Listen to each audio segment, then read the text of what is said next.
Sa pusod ng isang liblib na sityo na tinatawag na Lawang Bato, matatagpuan ang bahay ni Aling Rosa, isang payak ngunit matatag na babae na kilala sa buong baryo bilang Herb Lady dahil sa hilig niya sa halamang gamot. Sa edad na 52, marami na siyang pinagdaanang pagsubok sa buhay, ngunit nanatili siyang matapang, mapagbigay, at may malalim na koneksyon sa kalikasan. Mula pagkabata, itinuro na sa kanya ng kanyang lola Meling, isang albularyang ginagalang noon, ang kahalagahan ng mga halamang gamot sa pagpapagaling ng may sakit at pagtaboy sa masamang espiritu. Sa kanyang maliit na bakuran ay may taniman siya ng iba't ibang halamang gamot, lagundi, sambong, oregano, at ang pinakapaborito niya, luya. Bukod sa gamit nito sa pagluluto, naniniwala siyang ang luya ay may natatanging bisa bilang pananggalang sa masamang nilalang, lalo na sa mga kwentong kababalaghan na paulit-ulit na isinasalaysay sa kanilang baryo tuwing gabi. Tahimik ang pamumuhay ni Aling Rosa. Gising siya bago pa sumikat ang araw upang magdilig ng mga tanim. Sa umaga, siya ay bumababa sa palengke upang magtinda ng mga pinatuyong dahon, ugat, at langis na hango sa kanyang mga halamang gamot. Hindi siya yumaman pero hindi rin siya nagutom kailanman. Ang mahalaga sa kanya ay ang katahimikan ng kanyang pamumuhay at ang pagtulong sa mga nangangailangan. Ang kanyang bahay ay gawa sa kahoy, may bubong na yero na tinadtad ng panahon. Sa loob nito ay maraming lumang bote ng langis, pinatuyong dahon na nakasabit sa kisam, at isang altar na may larawan ng kanyang yumaong mga magulang at lola Meling. Sa altar ding iyon siya madalas nananalangin ng gabay at proteksyon sa araw-araw. Sa likod ng kanyang bahay ay may maliit na batis na bumubuhay sa kanyang taniman. Doon siya kadalasang tumatambay habang iniinom ang mainit na salabat, sabay tanaw sa kabundukan. Para kay Aling Rosa, ang katahimikan ng kanilang lugar ang tunay na kayamanan. Ngunit kahit gaano kapayapa ang paligid, hindi nawawala sa usap-usapan ng mga matatanda ang tungkol sa aswang, isang nilalang na umano'y matagal nang umiikot sa kanilang lalawigan. Sa mga kwento ng matatanda, may paniniwala raw na tuwing bilog ang buwan, unti-unting bumabalik ang mga nilalang na sinumpa upang humanap ng dugo. Minsan ay hayop ang nawawala, ngunit minsan ay tao. May mga buntis na sinasabing dinadalaw sa gabi, at mga sanggol na bigla na lamang namamatay. Ngunit sa kabila ng mga takot na ito, si Aling Rosa ay nanatiling kalmado. Hindi dahil hindi siya naniniwala sa aswang, bagkus, masyado siyang naniniwala kaya't handa siya palagi. Alam niya kung kailan dapat magtanim ng luya sa apat na sulok ng bahay, kung kailan dapat magsabit ng bawang, at kung paanong ang langis mula sa dahon ng lagundi ay maaring magsilbing pananggalang kung ipapahid sa pusod ng isang bata. Isang araw, habang pauwi na siya galing sa palengke, nadaanan niya ang ilang mga batang naglalaro sa tabing kalsada. Bigla siyang kinilabutan nang marinig ang usapan ng mga ito. Ayon sa isa, sabi ni nanay, may aswang na raw ulit sa kabilang baryo. Kinain daw iyong kambing ni Mang Igme, wala na raw kahit buto. Napahinto si Aling Rosa. Alam niyang ang ganitong uri ng balita ay hindi basta-basta lumalabas kung walang dahilan. May kilabot siyang naramdaman, pero sa halip na matakot, agad siyang nagpasyang mas paigtingin ang kanyang pag-ingat. Pagka-uwi sa bahay, tinawag niya ang kanyang alagang aso na si Bantay, isang malaking asong askal na malakas ang pakiramdam sa mga kakaibang presensya. Nilagyan niya ng pulseras na gawa sa pinatuyong luya ang leeg nito. Naglagay rin siya ng langis sa mga bintana, at nagsabit ng palapa at sanga ng sampalok sa may pintuan. Sa mga susunod na araw, may kakaiba siyang napansin sa paligid. May ilang alagang manok ang kanyang kapitbahay na si Karosing ang bigla na lamang nawala. Wala ring ipinalam na balita, ngunit kita sa mukha ng matanda ang labis na pag-aalala. Nagsimula ng mangamba ang buong sityo. Ang dati matahimik na kapatagan ay tila unti-unting binabalot ng malamig na hangin tuwing dapit hapon. Wala namang bagyo pero laging maulap. Minsan, may naririnig silang kakaibang iyak ng sanggol sa bukid, kahit wala namang nakatira roon. Sa mga sandaling iyon, si Aling Rosa ay nagsimulang bumisita sa mga kabahayan ng kanyang mga kapitbahay. Nag-aalay siya ng kaunting dahon, langis, at mungkahi para proteksyon. Hindi lahat ay naniniwala, pero marami sa kanila ay tinanggap ito bilang paalala na hindi lahat ng tahimik ay ligtas. Isang gabi, habang nagbabasa siya ng lumang talaan ng kanyang lola Meling, may nakita siyang pahina na tinupi ng maigi. Binuksan niya ito at may nakasulat sa sulat kamay, sa panahon ng muling pagbangon ng mga nilalang ng dilim, ang luya ang magiging sandata ng dugo ng lahi ko. Kung ikaw ay bunga ng aking dugo, itutuloy mo ang aking laban. Napaupo si Aling Rosa. Tila ba may kulog sa kalangitan sa mga oras na yon? Unti-unting bumabalik sa kanya ang mga kwento ng kanyang lola, na minsang humarap sa aswang upang ipagtanggol ang kanilang pamilya. Hindi na siya nag-atubili. Inayos niya ang kanyang mga kagamitan, tinipon ang pinatuyong luya, gumawa ng bagong langis gamit ang nyog at mga pinaghalong halamang gamot. Alam niyang ang tahimik niyang pamumuhay ay malapit ng mabasag. Mula nang mabasa ni Aling Rosa ang misteryosong tala ng kanyang lola Meling, tila hindi na siya mapakali. Ang katahimikan ng Sitio Lawang Bato ay nagsimulang malusaw, unti-unting napalitan ng kaba at kutob.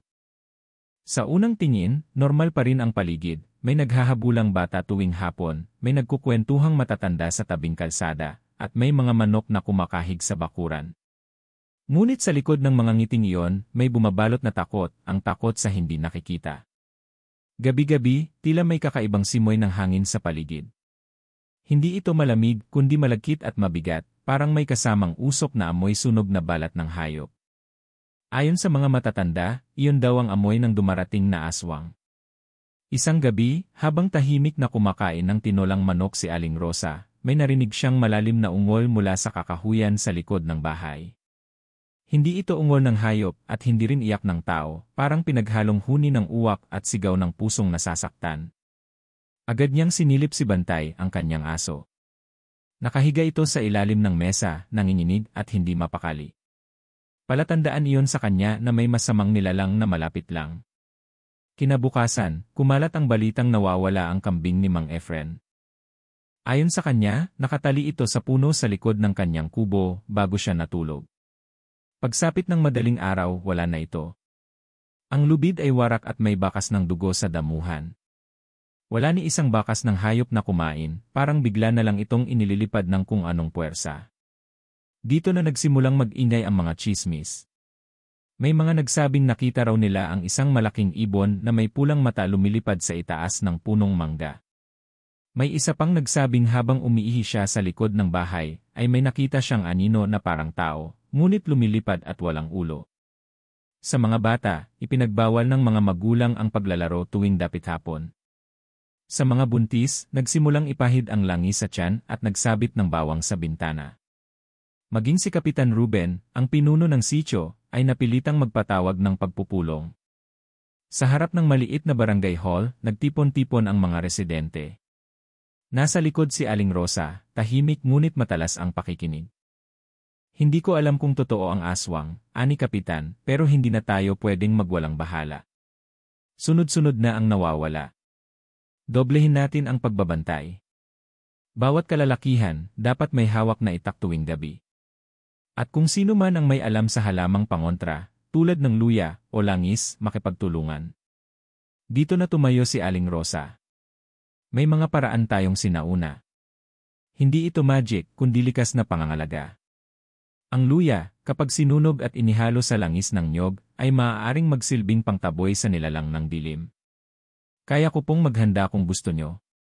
Napatingin sa kanya ang mga tao, may ilan na pailing, ngunit mas marami ang umasa. Sa gitna ng takot, ang kahit kaunting pag-asa ay pinanghahawakan. Ilang araw pa ang lumipas, at isang trahedya ang yumanig sa buong sitio. Ang anak ng mag-asawang Lino at Charmaine, isang bagong silang nasanggol, ay natagpuang patay sa duyan. Walang sugat, walang galos, ngunit ang buong katawan ay nanlalamig at ang ilong ay may bahid ng dugo.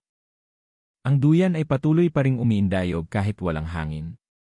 Napasigaw si Charmaine, at ang buong sitio ay tila biglang nahinto sa paghinga. Ipinatawag muli ang mga residente. Sa pagkakataong ito, galit at luha na ang umiiral sa mga mata ng mga tao. Marami ang sumigaw ng hustisya, ngunit hindi nila alam kung kanino ibabaling ang galit. Ang iba ay nagsimulang maghinala sa mga bagong lipat mula sa kabilang baryo, lalo na kay Lola Pina, isang matandang tahimik na hindi lumalabas ng bahay. Bakit lagi siyang may itim na alagang pusa? Tanong ng isang babae. Bakit hindi siya nagpapakita kahit may lamay, dagdag ng isa? Nagsimula ang pagdududa. Ang takot ay unti-unting nagiging galit. Ngunit si Aling Rosa ay nanatiling kalmado. Alam niyang hindi sapat ang mga haka-haka. Kailangan ay ebidensya. Kailangan ay pag-iingat. Gabi-gabi na siyang naglalagay ng mga haligi ng luya sa apat na sulok ng kanyang bahay. Sa ilalim ng kanyang higaan ay may langis, at sa kanyang pulso ay may tali ng sinabawan na pinatuyong tangkay ng luya. Tuwing gabi, naglalakad siya sa paligid ng sityo, palihim na nag-aalay ng usok mula sa nasusunog na ugat ng luya, upang linisin ang hangin. Isang gabi, habang siya ay nasa likod ng kanyang bahay, napansin niyang may liwanag sa kabilang bahagi ng kakahuyan. Hindi ito ilaw ng gasera o lampara, kundi maliit na apoy na kulay asul, gumagalaw na tila sinusundan siya. Hindi siya natakot. Sa halip, dinukot niya ang maliit na bote ng langis at pinahiran ang kanyang palad. Pagkatapos ay binigkas ang dasal ng kanyang lola, sa liwanag ng apoy, sa lakas ng lupa, itaboy ang dilim, iwaksi ang sumpa. At sa isang iglap, ang asul na apoy ay naglaho. Sa gabing iyon, napagtanto ni Aling Rosa na nagsisimula ng gumalaw ang kalaban. Ang mga pangyayaring nangyayari ay hindi na basta takot o kwento, ito na ay aktwal na pag-atake ng nilalang ng dilim. At alam niya, hindi ito matatapos hanggat may buhay na masisila. Sa pagbabalik ng takot sa sitio Lawang Bato, mas naging matindi ang pag-ingat ng mga tao.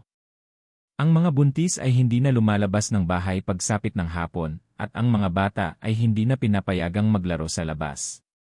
Sa kabila ng paghahanda, hindi inaasahan ng lahat na ang una palang pag-atake ng aswang ay mangyayari sa isang inosenteng sanggol, ang anak ni Minda, isang 18 taong gulang na bagong panganak. Si Minda ay naninirahan sa isang maliit na kubong gawa sa pawid at kawayan sa may bandang dulong bahagi ng sitio. Katatapos lamang niyang manganak 2 linggo pa lang ang nakakaraan. Wala siyang asawa, ang ama ng bata ay hindi na nagpakita pa mula nang siya'y mabuntis. Kaya't mag-isang inalagaan ni Minda ang kanyang sanggol, na pinangalanan niyang Inigo. Sa mga unang araw ng sanggol, kapansin-pansin na maraming lamok sa paligid ng bahay ni Minda. Ngunit higit pa roon, may mga kakaibang pangyayari na hindi niya maipaliwanag. Tuwing hating gabi, may maririnig siyang tila impit na halakhak sa labas ng kanyang bahay. Minsan ay may nararamdaman siyang malamig na hangin na dumadaan kahit sarado ang mga bintana. Noong gabing iyon, nagsindi si Minda ng kandila sa altar ng kanyang ina. Inihabilin sa kanya ni Aling Rosa na maglagay ng ginagad na luya sa 4 na sulok ng silid at ipahid ang langis sa noo ng kanyang anak. Sinunod niya ito ng buong puso, bagamat may takot pa rin sa kanyang dibdib. Habang nakahiga si Inigo sa maliit na duyan, pinakiramdaman ni Minda ang kapaligiran. 12:00 ng gabi. Katahimikan. Ngunit sa gitna ng kalmadong gabi, biglang may kumaluskos sa bubong. Unay marahan, parang yabag ng pusa. Ngunit makalipas ang ilang segundo, naging mabigat, parang may nilalang na gumagapang sa itaas. Pigil ang hininga ni Minda. Inabot niya ang buntot ng walis tingting, iyon lamang ang kaya niyang armas. Napalingon siya sa duyan. Naroroon pa si Inigo, ngunit siya ay umiiyak, hindi karaniwang iyak ng gutom, kundi iyak na parang may kinatatakutan. Mabilis na inabot ni Minda ang kanyang anak, yakap ng mahigpit. Sa kanyang tainga, may narinig siyang malalim na huni, galing sa bubungan. Biglang kumalabog ang bahagi ng bubong, at may itim na likido ang tumulo mula sa tagiliran. Parang dagta, ngunit may amoy na parang nabulok na karne. Napasigaw si Minda. Hindi na siya nagdalawang isip. Binitbit ang sanggol, lumabas ng bahay, at tumakbo palayo ng nakayapak. Sa gitna ng madilim na daan, nasalubong niya si Aling Rosa na may dalang ilawan at bote ng langis. Bata di Ryan den tinutukoy, sigaw ni Minda humahagulhol. Agad na isinama ni Aling Rosa sina Minda at Inigo sa kanyang bahay. Doon, mabilis niyang sinabuyan ng usok mula sa sinusunog na luya ang katawan ng mag-ina, habang binigyang proteksyon ang mga paligid ng bahay sa pamamagitan ng pinakulong luya at durog na ugat ng tanglad. Habang pinapakalma si Minda, biglang may narinig silang sigaw ng lalaki mula sa kakahuyan. Ah! Tulong! Si Mang Sebio, ang nagbabantay sa barangay gate, ay kasalukuyang nakaduty ng gabing iyon. Lumabas si Aling Rosa, dala ang kanyang itak na pinahiran ng langis. Sa tulong ng ilang kabataang lalaki na may hawak ding sulo, pinuntahan nila si Mang Sebio sa tabi ng puno ng akasya. Nakita nila itong sugatan ng balikat, nanginginig, at ang kanyang damit ay may bahid ng itim na likido. Sa pagitan ng kanyang pag-ubo, sinabi niya, may lumipad hayop, hindi ko alam kung tao o hayop, pula ang mata, may pakpak at parang may mahahabang kuko. Nagkatinginan ang mga lalaki. Walang duda, ang aswang ay totoong umiikot na sa kanilang sityo. Pagbalik nila sa bahay ni Aling Rosa, iniwan nila roon si Minda at ang kanyang anak para sa mas mahigpit na pagbabantay. Hindi na rin bumalik si Minda sa kanyang kubo, kahit siya ay kumbinsidong hindi naligtas ang kanyang tahanan. Sa sumunod na araw, dumagsa ang mga tao sa bahay ni Aling Rosa. Ikinuwento ni Minda ang buong pangyayari. Ipinakita ni Aling Rosa ang likidong tumulo mula sa bubong ng bahay ni Minda, inilagay niya ito sa isang darapon.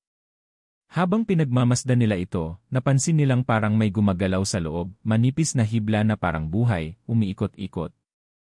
Hindi ito basta dugo ng hayop, anya. Ito ay laway ng nilalang ng dilim. Pinulong muli ni Aling Rosa ang buong sityo. Ipinaliwanag niya na ang target ng aswang ay malinaw, ang mga bata, lalo na ang mga sanggol. Dapat ay mas paigtingin ang pagbabantay. Ang luya ay hindi basta panlasa lamang, anya. Ito ay isang uri ng pananggalang. Sa ating lahi, pinaniniwalaang ang luya ay may init na hindi kayang salagin ng nilalang mula sa lamig at dilim. Sa tulong ng mga residente, nagsagawa sila ng ritual ng proteksyon. Bawat bahay ay nilagyan ng tanda gamit ang pinaghalong langis at pulbos ng luya. Bawat pintuan ay sinabitan ng pulang tela na may durog na tangkay ng sambong. Muli nilang binuhay ang mga sinaunang paniniwala, hindi para manakot, kundi upang ipaglaban ang buhay. Simula noon, ang buong sityo ay tila isang kampo na, laging may tanod, may nagroronda, at bawat gabi ay may usok ng halamang sinusunog upang linisin ang paligid. Ngunit ang lahat ay nagkakaisa, hindi na nila hahayaan pang may mamatay na bata. At si Aling Rosa, sa kabila ng kanyang edad, ay naging sandigan ng buong sityo. Sa kanyang mga kamay, nakasalalay ang gabay ng sinaunang kaalaman, at sa kanyang puso, naroon ang panata, hindi siya papayag na manalo ang aswang. Matapos ang karumaldumal na tangkang pag-atake sa sanggol ni Minda, naging mas alerto at palaban ang buong sityo Lawang Bato. Hindi na lamang sila basta nag-aantay ng sunod na kalamidad, nagdesisyon silang harapin ito sa tulong ng lumang kaalaman at paniniwalang muling binuhay ni Aling Rosa. Sa puso ng lahat ng ito ay ang simpleng sangkap na matagal ng bahagi ng kanilang kusina, luya. Sa sumunod na mga araw, binisita ni Aling Rosa ang bawat bahay sa sityo. Hindi lamang siya nagdala ng mga halamang gamot, kundi pati na rin ng mga kwento, mga lumang kasaysayang ipinamana sa kanya ng kanyang lola na isang albularyo mula sa paanan ng bundok Banahaw. Ayon sa kanyang lola, ang luya ay hindi lamang panglunas sa panlalamig o panghalo sa pagkain. Ito ay may taglay na init na likas na tinatanggihan ng mga nilalang ng dilim. Ang init na yon, kapag ginamitan ng ritual at dasal, ay nagiging pananggas sa masasamang espiritu, lalo na sa mga aswang na sumisipsip ng dugo't kaluluwa ng mga inosente. Kaya naman tinuruan ni Aling Rosa ang mga kababaihan kung paanong gumawa ng pangalang pangontra. Isa itong uri ng langis na galing sa pinaghalong, pinadurog na luya langis ng nyog na binilad sa araw sa loob ng 3 araw dahon ng sambong at lagundi isang patak ng sariling laway ng gumagawa, bilang tanda ng pagkakabit ng enerhiya ng tao sa likha niyang proteksyon. Ito ay niluluto sa isang palayok na luma at hindi ginagamit sa ibang bagay, habang binibigkas ang sinaunang dasal na minana ni Aling Rosa sa kanyang angkan. Pag-iinitin ang katawan, paglalagablabin ang loob. Sa apoy ng lupa at hangin ng langit, ikaw o luya ay maging kalasag laban sa gabi. Bawat pamilya ay gumawa ng sarili nilang langis. Ang mga lalaki naman ay tinuruan ni Aling Rosa kung paanong magtayo ng bantay loob, isang balangkas ng kawayan na may nakasabit na mga tuhog ng luya, sibuyas, at bawang sa 4 na sulok ng kanilang bakuran. Ang kombinasyong ito ay pinaniniwalaang lumilikha ng hadlang sa mga nilalang na sumusubok pumasok sa teritoryo ng tao. Hindi lamang luya ang pinaghahandaan. Pinatibay din nila ang kanilang mga bubong. Natutunan nila mula kay Mang Sebio, ang tanod na muntik masila ng aswang, na madalas dumapo sa bubong ang halimaw bago pumasok. Kaya't naglagay sila ng tinik ng kalamansi at balat ng palaspas sa bubungan, kasama ang tuyong luya na binalot sa tela. Isang hapon, may dumaang matandang lalaki na hindi nila kilala. Napansin ni Aling Rosa na ang mga mata nito ay parang nangingitim at ang balat nito ay tuyo. Nagtanong ito tungkol sa bahay na may bagong panganak.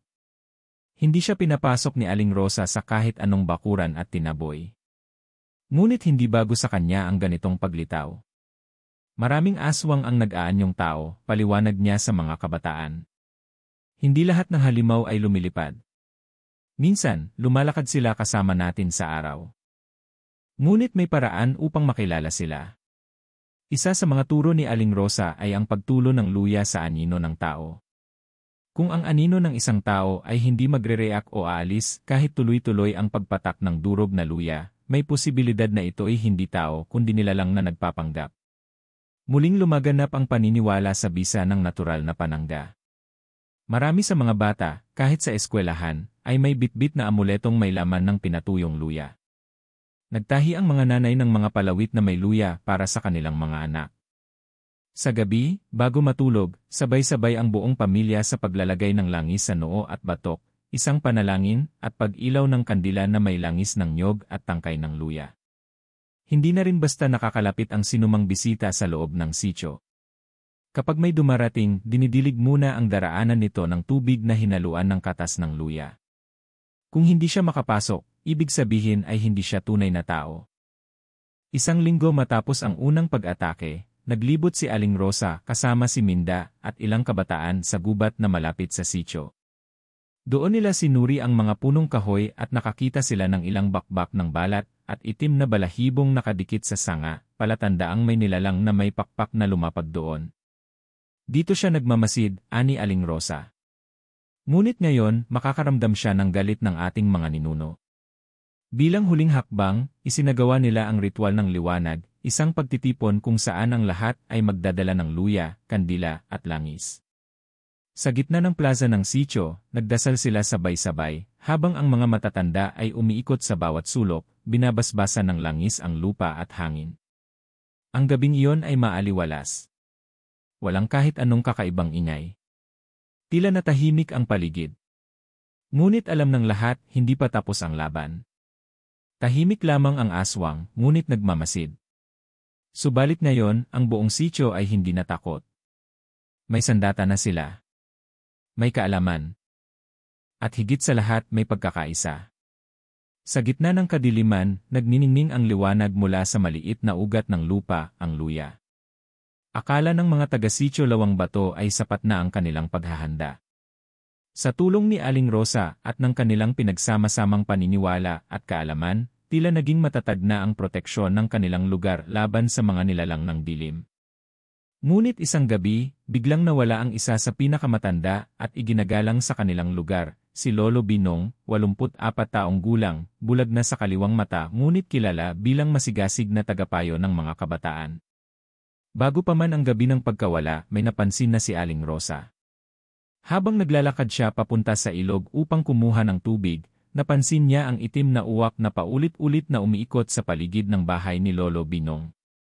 Sa kulturang Pilipino, lalo na sa mga probinsya, ang uwak ay hindi basta ibon lamang, ito ay madalas na tinitingnang mensahero ng kamatayan o kasama ng mga malignot aswang.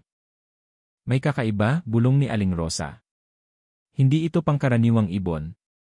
Kinabukasan, nag-alala ang lahat nang walang sumagot sa pintuan ni Lolo Binong. Isang umaga, pinuntahan siya ng kanyang pamangkin upang dalhan ng pagkain, ngunit nang buksan ang pinto, wala na siya. Walang palatandaan ng sapilitang pagpasok. Walang sirang gamit. Ngunit may isang kakaibang bakas, mga tuyong dahon ng luya sa may pintuan na tila sinunog. Agad na pinatawag ni Aling Rosa ang buong sitio. Dito ay ikinuwento niya na may posibilidad na ang nilalang na kanilang kinakaharap ay mas mataas ang antas kumpara sa karaniwang aswang. Maaaring ito'y tinatawag sa matandang alamat bilang i-aswang ng ikalawang antas, isang uri ng aswang na hindi lang basta sumisipsip ng dugo, kundi kaya ring magpalit anyo, dumaan sa anino, at kahit pasukin ang isipan ng mahina ang loob. Ayon sa kwento ng kanyang lola, ang mga ganitong uri ng aswang ay marunong magpaglalakad sa panaginip. Kaya nitong pasukin ang isip ng biktima habang ito'y natutulog, at sa oras na makuha ang loob nito, hahatakin ito papalayo sa pisikal na katawan nito hanggang sa tuluyang mamatay. Ikinuwento ni Aling Rosa ang kanyang panaginip noong gabing nawala si Lolo Binong, nasa loob ako ng kagubatan.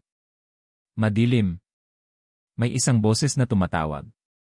Nang lapitan ko ito, nakita ko si Lolo Binong, nakaupo, tahimik, pero may malaking anino sa likod niya na parang humihigop ng kanyang anino. Hindi niya ito nasabi agad, iniisip niyang isa lang iyong masamang panaginip. Ngunit ngayon, masyado na itong tumutugma sa mga palatandaan. Mula sa gabing iyon, tila nagbago ang pakiramdam ng buong sitio. Mas malamig ang hangin kahit tag-init. Mas tahimik ang gabi. At may amoy na parang bulok na prutas na umaalingasaw tuwing hating gabi. Ang pinakamatindi ay ang pagkawala ng liwanag. Ayon sa ilang residente, may mga sandaling biglang namamatay ang kanilang ilaw o lampara, kahit puno pa ang langis o may kuryente naman. Isang babae ang nagsabing nakakita siya ng itim na aninong dumaan sa bintana, walang mukha, walang paa, pero may pulang mata. Ang kanyang anak ay bigla na lang kinumbulsyon kinabukasan. Tila unti-unting tinutukso ng nilalang ang buong sitio. Hindi ito basta nagtatangkang umatake. Ginugulo nito ang isipan. Nilalason ang takot. At masama pa, nagiging mapagduda ang mga tao sa isa't isa. May nagsabing baka raw si Aling Rosa ang may pakana ng lahat dahil siya lang ang may alam sa mga lihim. May mga kapitbahay na hindi na nagpupunta sa mga pulong. Ang pagkakaisa ay unti-unting nagkakabiyak. Ngunit hindi ito hinayaan ni Minda. Lumapit siya kay Aling Rosa at sinabing, kung hindi na sila naniniwala sa inyo, ako po, naniniwala. Turuan niyo pa po kami. Hindi po ito oras ng sisihan. Gusto kong makipaglaban. Napaluhod si Aling Rosa. Sa gitna ng kanyang pagod, sa wakas ay may isang batang babae na may tapang na tulad ng kanyang lola noon. Tinawag niya ang ilan pang kabataang lalaki't babae na handang tumulong. Binuo nila ang tinawag na Bantay Liwanag, isang pangkat na magbabantay sa gabi, magdadala ng mga pabaon na langis at luya, at mag-ikot para sa mga nangangailangan. Nagsimula silang maglibot sa paligid ng sitio upang hanapin si Lolo Binong. Sa may gilid ng ilog, nakakita sila ng isang itim na damit na pag-aari ng matanda, basa at may bahid ng itim na dagta.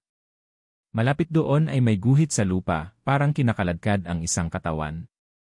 Ngunit huminto ito sa may ugat ng isang malaking punong balete. Ayoko diyan, bulalas ng isang binatilyo.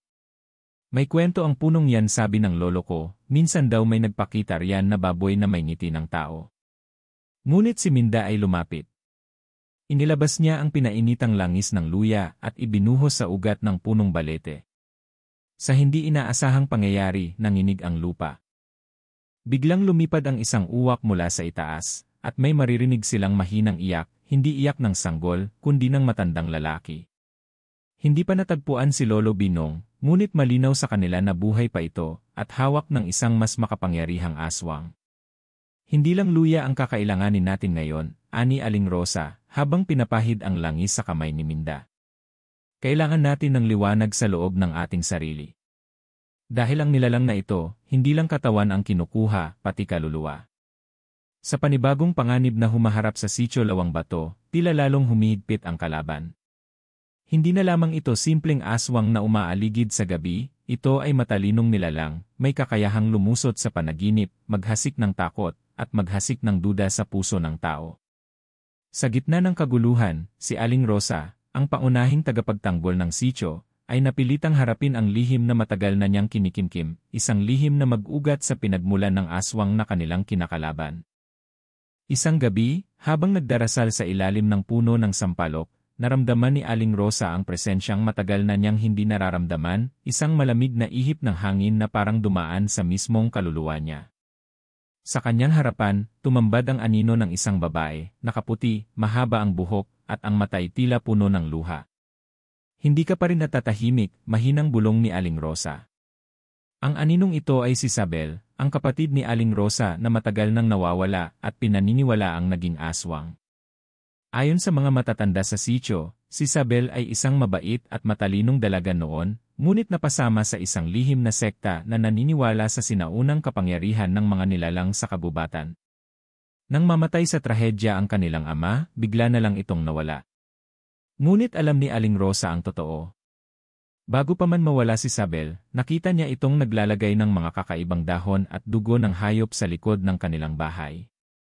Nalaman niyang sumanib ito sa isang kultong pinamumunuan ng matandang itim, isang makapangyarihang aswang na kilala sa kataas-taasang antas ng karunungang itim. Isa raw ito sa pinakamatandang anyo ng nilalang sa kalikasan, hindi basta tao, hindi rin hayop. Isang gabi, nadatna ni Aling Rosa ang kanyang kapatid na umiiyak, nanginginig, habang hawak ang isang sanggol na mayat-maya pa'y biglang nawala sa kanyang mga kamay. Si Isabel ay nasaniban, at sa takot ng kanilang ina, ipinatapon ito sa ibang bayan, ngunit hindi na ito muling nakita. Ang kalabang bumalik ngayon siya ang amo ni Isabel noon, bulalas ni Aling Rosa sa mga piling miyembro ng Bantay Liwanag. At may utang na loob ako sa inyo, kaya hindi ko sinabi agad. Dahil alam ko may koneksyon ako sa nilalang na ito. Tahimik ang lahat. Si Minda, bagamat gulat, ay lumapit at hinawakan ang kamay ni Aling Rosa. Kahit ano pa ang nakaraan nyo, kayo pa rin po ang nagligtas sa amin. At kung siya man ang amo ng kapatid nyo, ibig sabihin, kayo lang din ang makakatalo sa kanya. Muling binalikan ni Aling Rosa ang kanilang lumang bahay sa kabilang bundok, kung saan siya lumaki.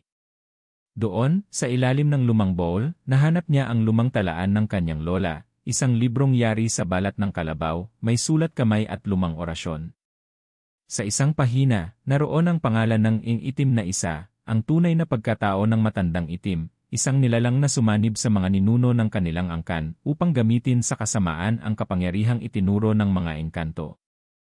Nasa talaan din ang ritual ng pagputol ng koneksyon sa dugo, isang seremonyang ginaganap upang tuluyang maputol ang kapangyarihang namamana sa angkan ng isang sinaniban. Ngunit ang ritual ay hindi madali. Kailangan ng balahibo ng uwak na tumingala sa buwan apoy na galing sa kidlat, ibig sabihin, kailangan lumikha ng apoy sa gitna ng bagyo, at luya na tanim sa lupa ng isang pinaslang na sanggol, isang matinding sakripisyo, at kasaysayan ng pighati. Sa kanyang pagbabalik, ipinaalam ni Aling Rosa ang plano, ang pagganap ng ritual ng pagputol ng dugo, upang maputol na ang tulay ng matandang itim sa kanyang pamilya, at tuluyang mawala ang pangil ng aswang sa sitio Lawang Bato. Pinagtulungan ng buong sitio ang paghahanda.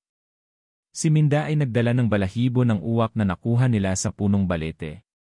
Si Mang Sebio ay nagsindi ng apoy gamit ang tuyong kawayan sa gitna ng isang pag-ambon. At ang luya na gamit ay hinalaw mula sa lupang dating pinaglibingan ng isang sanggol na namatay sa hindi maipaliwanag na dahilan 10 taon na ang nakalipas.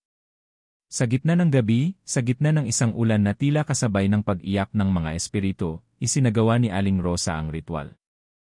Umaawit siya ng orasyon sa lumang wika, habang umiikot sa apoy at itinatapon ang balahibo, ang durog na luya, at ang mga patak ng dugo mula sa kanyang sarili. Sa huling dasal, sumigaw siya sa gitna ng kulog, putulin ang tali. Alisin ang kadena. Sa ngalan ng liwanag ng lupa, kalangitan, at apoy, pawiin ang aninong nakasunod sa dugo ng aking laman. Isang malakas na pagsabog ng hangin ang tumama sa paligid. Natumba ang ilang tao. Tumigil ang ulan. At mula sa apoy ay lumabas ang isang aninong may hugis tao, tila galit, nanginginig at puno ng puot. Ngunit hindi ito tumagal. Sa harap ng liwanag at dasal ni Aling Rosa, naglaho ito sa hangin, kasabay ng paglipad ng mga uwak palayo sa sitio. Matapos ang ritual, tila gumaan ang paligid. Ang mga bata ay muling nakatulog ng mahimbing. Ang mga matanda ay muling lumabas ng bahay. At sa unang pagkakataon matapos ang ilang linggo, umaliwalas ang buong sitio. Ngunit alam ni Aling Rosa, hindi pa tapos ang laban. Ang matandang itim ay nasugatan, ngunit hindi tuluyang nawala. Ito'y babalik. At sa kanyang pagbabalik, hindi na ito magpapadala ng utusan. Mismong siya na ang hasa katahimikan ng gabi, sa likod ng tila payapang hangin at malamlam na buwan, may bumabalot na kakaibang takot sa buong sitio Lawang Bato. Parang may nakaambang panganib, isang aninong matagal nang nagmamasid, naghihintay ng tamang pagkakataon. At sa muling pagdilim ng langit, muling bumalik ang kalaban, ang matandang itim, hindi na sa anyong malabo, kundi sa ganap at buong kapangyarihan. Magsasara na sana ng mga bintana si Minda nang biglang may malakas na pagyanig sa lupa. Tumila po ng ilang paso sa hardin at ang mga alagang manok ay nagsisigaw. Mula sa kagubatan sa likod ng sitio, may lumabas na makapal na usok, itim, at may amoy na parang nasusunog na buhok. Lahat ng ilaw sa baryo ay kusang namatay, kahit ang mga kandila sa loob ng simbahan. Dumating na siya, bulalas ni Aling Rosa, habang hawak ang lumang librong may orasyon. Mabilis na nagtipon ang mga miyembro ng Bantay Liwanag, ang lihim na grupo ng tagapagtanggol ng sitio. May dalang mga anting-anting, mutya, at ang kanilang pinakakilalang panlaban, luya na inantingan at binendisyonan sa ilalim ng buwan. Si Mang Sebio, na noon ay tahimik lang, ay nagsimulang magkwento ng isang hula na itinago ng kanyang lolo, isang propesyang nagsasabing, sa pagbabalik ng itim na anino, lilitaw ang isang batang babae mula sa kaliwang bundok. May tapang na mas matalim sa sundang, at may puso na kayang tumalo sa sinaunang kadiliman. Tumingin sila kay Minda. Hindi ako yon, tanggi niya nanginginig. Pero ikaw lang ang hindi pinanaginipan ng aswang, sagot ni Aling Rosa. Ikaw lang ang nakakatagal sa amoy ng usok. At ikaw ang may likas na kakayahan sa luya, ang ugat ng liwanag. Hindi na napigilan pa. Nang pumasok sa sitio ang matandang itim, nakasakay sa ulap ng usok, may kasunod itong mga nilalang, mga dating tao na nasaniban, may mata na pula, ngipin na matatalas, at lakas na parang hayop. Mabilis nilang sinalakay ang mga bahay. Tumili ang mga babae, nagsisigawan ang mga bata, at halos mabingi ang lahat sa alingawngaw ng kanilang pagdating. Ngunit hindi umurong ang mga taga-sitio. Sa gitna ng plaza, isang malaking bilog na proteksyon ang ginawa gamit ang durog na luya, asin at langis ng nyog. Ang mga kabataan ay naghawak kamay, umaawit ng orasyon na itinuro ni Aling Rosa. Ang mga matatanda, kahit nangangatog ang tuhod, ay nagsilabasan ng lumang araro, sibat at palakol. Walang aalis? Kung mamamatay tayo, dito tayo lalaban, sigaw ni Mang Sebio. Paglapag ng matandang itim sa gitna ng plaza, isang matinis na halakhak ang pumuno sa paligid. Kayo ay mga insekto. Isa-isang dudurugin. Wala kayong laban sa libong taong kadiliman. Pero sa puntong iyon, lumapit si Minda. Sa kamay niya ay may hawak na buo at hilaw na luya, nangingintab sa liwanag ng buwan. Hindi kami nag-iisa. At hindi ako takot sa iyo, sagot ni Minda habang inaalayan ng dasal ang luya. Itinapon niya ito sa paanan ng matandang itim. Sa isang iglap, parang nasunog ang lupa kung saan ito bumagsak. Napaurong ang matanda, napaatras ang mga tagasunod nito.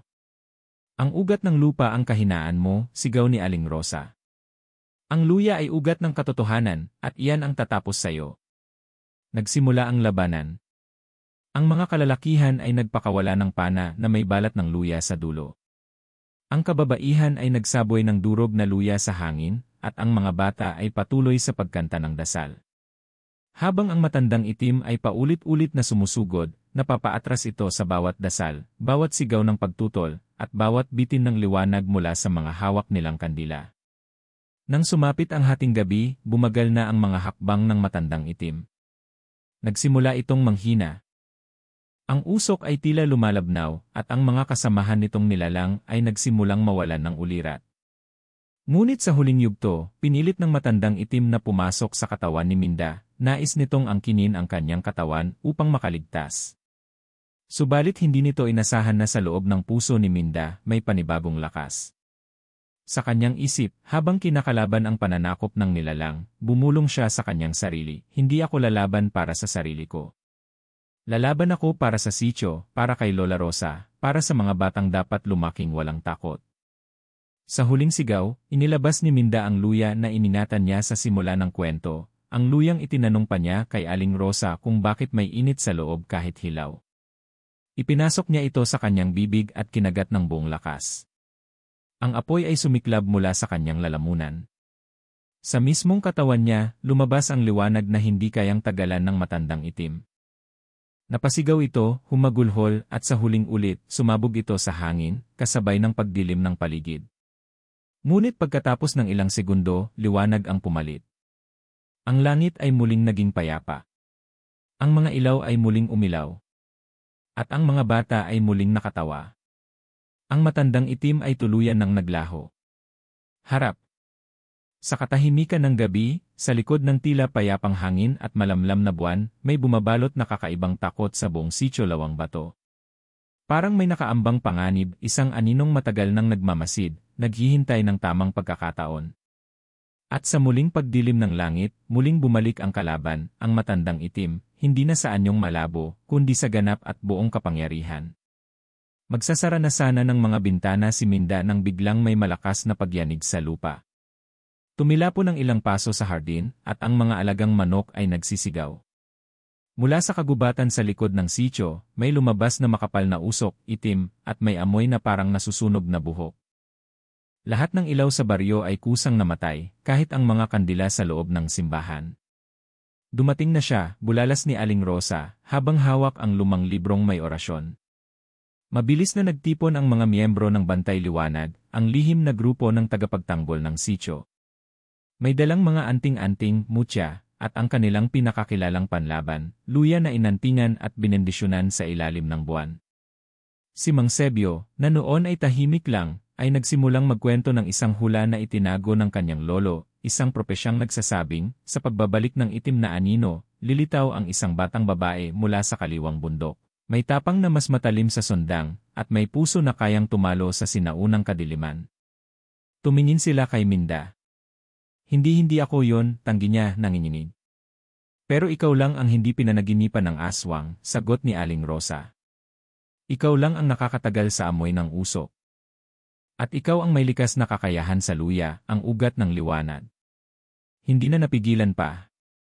Nang pumasok sa sitio ang matandang itim, nakasakay sa ulap ng usok, may kasunod itong mga nilalang, mga dating tao na nasaniban, may mata na pula, ngipin na matatalas, at lakas na parang hayop. Mabilis nilang sinalakay ang mga bahay. Tumili ang mga babae, nagsisigawan ang mga bata, at halos mabingi ang lahat sa alingawngaw ng kanilang pagdating. Ngunit hindi umurong ang mga taga-sitio. Sa gitna ng plaza, isang malaking bilog na proteksyon ang ginawa gamit ang durog na luya, asin at langis ng nyog. Ang mga kabataan ay naghawak kamay, umaawit ng orasyon na itinuro ni Aling Rosa. Ang mga matatanda, kahit nangangatog ang tuhod, ay nagsilabasan ng lumang araro, sibat at palakol. Walang aalis? Kung mamamatay tayo, dito tayo lalaban, sigaw ni Mang Sebio. Paglapag ng matandang itim sa gitna ng plaza, isang matinis na halakhak ang pumuno sa paligid. Kayo ay mga insekto. Isa-isang dudurugin. Wala kayong laban sa libong taong kadiliman. Pero sa puntong iyon, lumapit si Minda. Sa kamay niya ay may hawak na buo at hilaw na luya, nangingintab sa liwanag ng buwan. Hindi kami nag-iisa. At hindi ako takot sa iyo, sagot ni Minda habang inaalayan ng dasal ang luya. Itinapon niya ito sa paanan ng matandang itim. Sa isang iglap, parang nasunog ang lupa kung saan ito bumagsak. Napaurong ang matanda, napaatras ang mga tagasunod nito. Ang ugat ng lupa ang kahinaan mo, sigaw ni Aling Rosa. Ang luya ay ugat ng katotohanan, at iyan ang tatapos sa iyo. Nagsimula ang labanan. Ang mga kalalakihan ay nagpakawala ng pana na may balat ng luya sa dulo. Ang kababaihan ay nagsaboy ng durog na luya sa hangin, at ang mga bata ay patuloy sa pagkanta ng dasal. Habang ang matandang itim ay paulit-ulit na sumusugod, napapaatras ito sa bawat dasal, bawat sigaw ng pagtutol, at bawat bitin ng liwanag mula sa mga hawak nilang kandila. Nang sumapit ang hating gabi, bumagal na ang mga hakbang ng matandang itim. Nagsimula itong manghina. Ang usok ay tila lumalabnaw, at ang mga kasamahan nitong nilalang ay nagsimulang mawalan ng ulirat.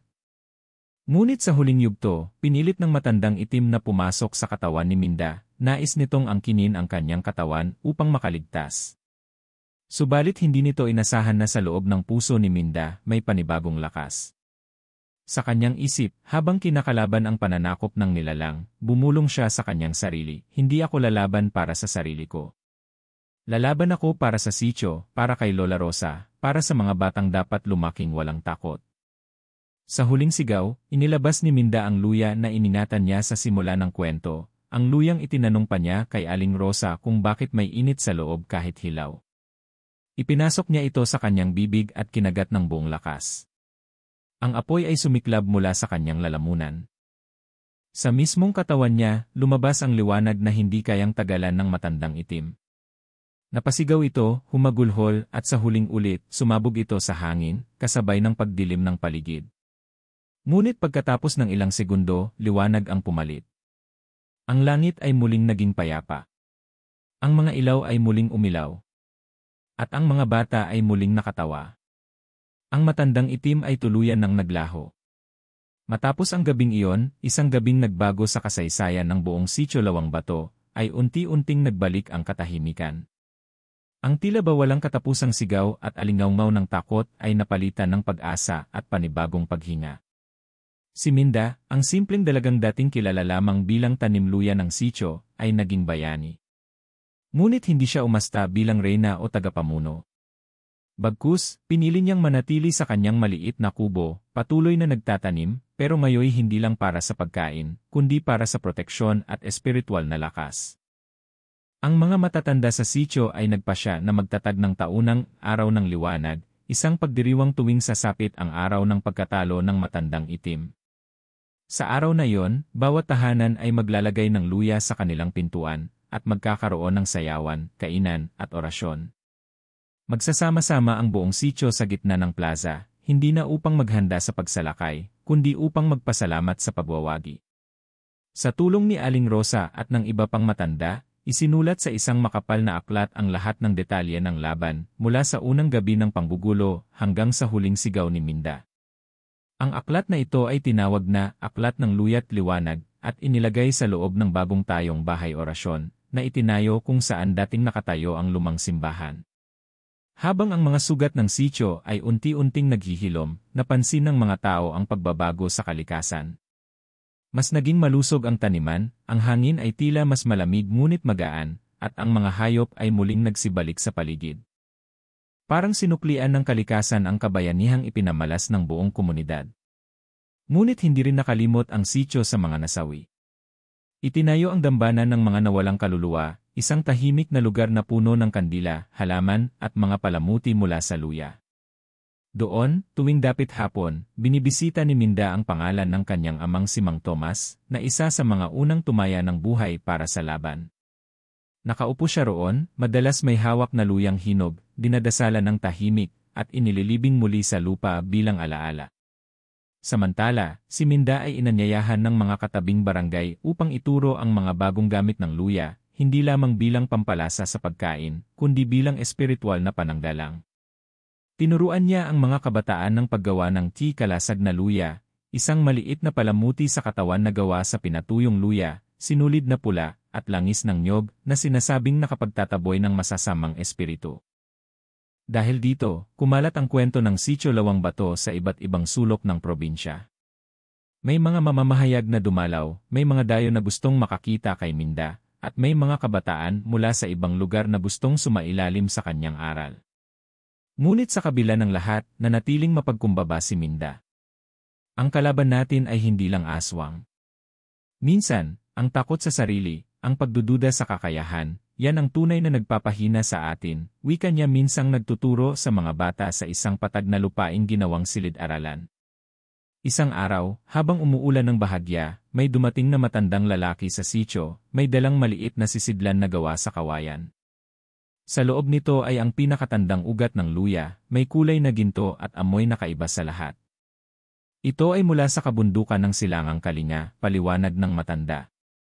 Napag-alaman namin ang iyong ginawa. At ang luya ng inyong lupa ay dapat pagsamahin sa aming mutya, upang mabuo ang panibagong lahi ng pananggalang. Muling napatunayan ni Minda na ang laban ay hindi nagtatapos sa isang gabi. Ito ay patuloy sa anyo ng pagtuturo, pagbabahagi, at pagkakaisa. Pagkaraan ng isang taon, naging mas kilala ang Sitio Lawang Bato bilang Baryo ng Luya. Ang dating lugar na kinatatakutan ay naging sagradong pok na tinuturing na puso ng kabayanihang probinsya. At sa pinakahuling kabanata ng kanilang aklat, isinulat ng buong komunidad, sa bawat luya na itinatanim, isang alaala ang buhay. Sa bawat luya na dinadasalan, isang kinabukasan ang pinoprotektahan. Nang tanungin si Minda kung ano ang plano niya sa hinaharap, simple lang ang kanyang sagot, hanggat may lupa, magtatanim ako ng luya. At hanggat may dilim, magbibigay ako ng liwanag. At sa likod ng kanyang kubo, sa ilalim ng isang punong mangga, ay may maliit na taniman ng luya, hindi para sa pagkakakitaan, kundi para sa paalala. Na minsan, sa isang liblib na probinsya, may isang babae na tumalo sa aswang gamit ang isang simpleng luya.